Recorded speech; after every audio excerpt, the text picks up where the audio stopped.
Que signifie le terme cloud?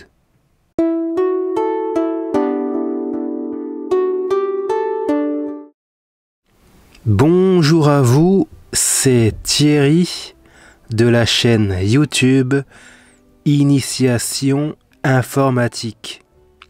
J'espère, chers amis, que vous vous portez à merveille. Et aujourd'hui, dans cette nouvelle vidéo, nous allons aborder un terme informatique que l'on entend de plus en plus souvent. Avant de commencer, sachez que j'ai déjà fait d'autres vidéos de ce type sur d'autres termes informatiques. Si vous souhaitez y accéder, il vous suffit tout simplement soit de cliquer sur le petit i qui s'affiche sur votre écran, ou bien rendez-vous en dessous de cette vidéo, puis cliquez sur le mot plus, et enfin cliquez sur la playlist qui s'intitule termes informatique. Petite précision, en informatique, il y a beaucoup d'anglicismes et à vrai dire, je n'aime pas ça. L'informatique, pour un débutant, est déjà compliquée. Alors si on commence à utiliser des termes anglais, mélangé avec le français, ça ne va pas du tout simplifier les choses. C'est pour cela que je m'efforce d'utiliser de préférence des termes français dans toutes mes vidéos, afin que chacun puisse bien tout comprendre. Donc revenons au terme cloud. Donc cloud, c'est le mot anglais qui signifie en français nuage. Donc on utilise le terme cloud ou cloud computing ou nuage informatique pour parler de stockage de données en ligne. Donc je m'explique. Vos données, que ce soit du texte, de la vidéo, de la musique, ou bien encore des images, normalement, c'est stocké sur le disque dur de votre ordinateur. Le disque dur étant le cerveau de votre ordinateur. Mais grâce au stockage en ligne, eh bien, vous pouvez tout à fait stocker vos données sur Internet.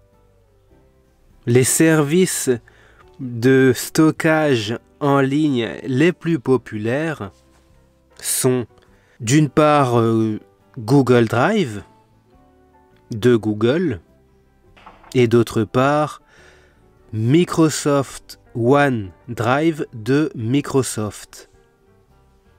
Bien évidemment, il y en a plein d'autres.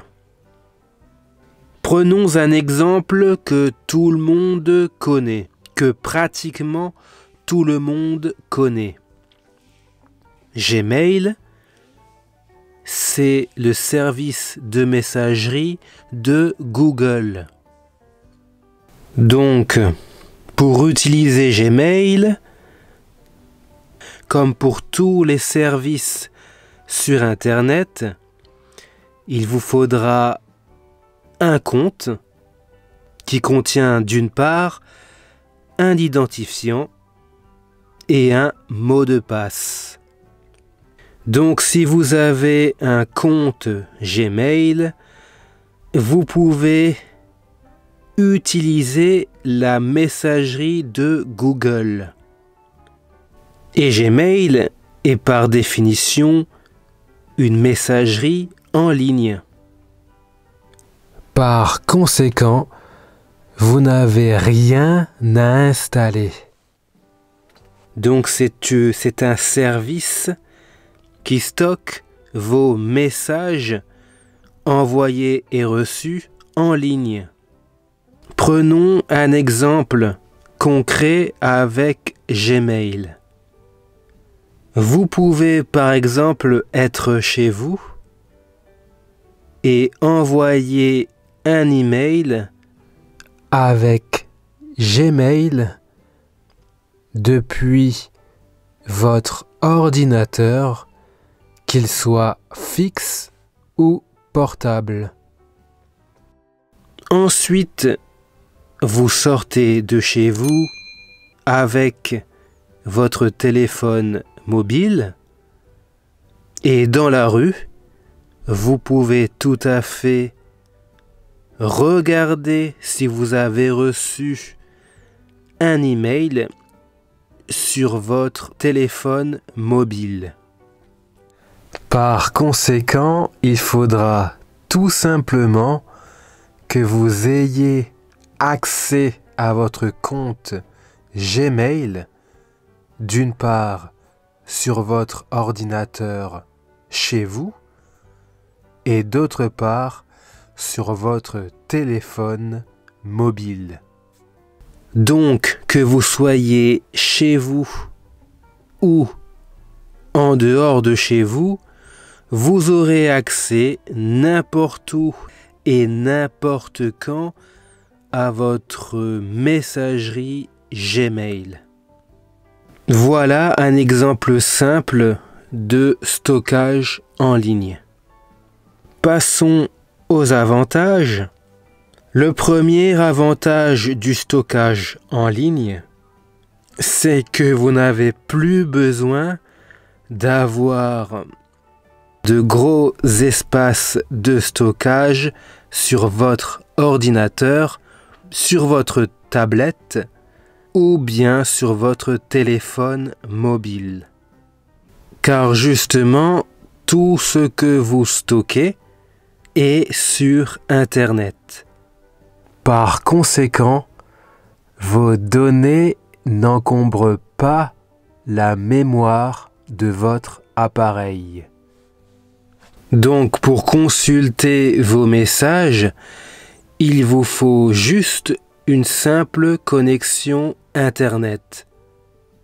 Qui dit stockage en ligne dit sauvegarde en ligne. Autrement dit, ce que vous faites, par exemple, si on garde notre exemple de Gmail, tout ce que vous faites dans Gmail est automatiquement sauvegardé. Par conséquent, si vous n'avez plus accès à votre compte Gmail sur votre ordinateur, parce que celui-ci est tombé en panne, par exemple, eh bien, ce n'est pas grave, vous pourrez retrouver votre messagerie sur votre téléphone portable. Passons maintenant aux inconvénients. Car évidemment, aucun système n'est parfait. Il y a toujours des avantages et des inconvénients. Le premier et le plus évident, c'est que si vous mettez toutes vos données sur Internet, eh bien, évidemment, il vous faudra une bonne connexion Internet pour accéder à vos données.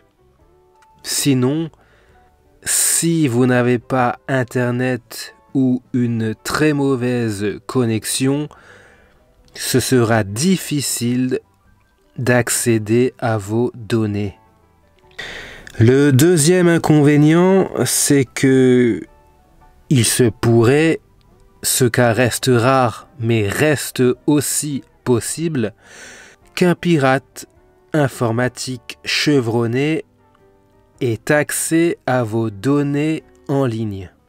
Par ailleurs, posez-vous la question, Faites-vous confiance à 100% aux géants de l'Internet tels que Google, Microsoft ou encore Facebook concernant la sécurité de vos données, bien qu'ils affirment ne pas les réutiliser ou les revendre.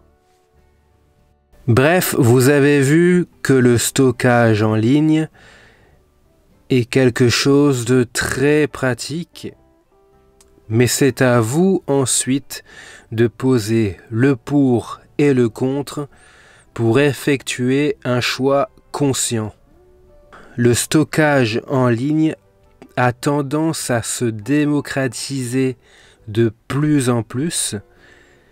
Il n'y a qu'à voir les ordinateurs de Google, à savoir les Chromebooks, qui n'utilisent pas Windows et qui stockent toutes vos données sur Internet. Mais cela sera l'objet d'une prochaine vidéo. La question du jour, c'est: utilisez-vous ces services de stockage en ligne? Et si oui, les utilisez-vous beaucoup, modérément ou alors pas du tout? Merci à vous de me le faire savoir en commentaire. Et si vous souhaitez aller plus loin dans l'informatique, je vous offre gratuitement une petite formation sur les bases de l'ordinateur. Pour y accéder, cliquez tout simplement sur le petit i qui s'affiche, ou sinon rendez-vous en dessous de cette vidéo, cliquez sur plus et cliquez sur le lien de la formation. D'ici là, prenez soin de vous. Bye bye.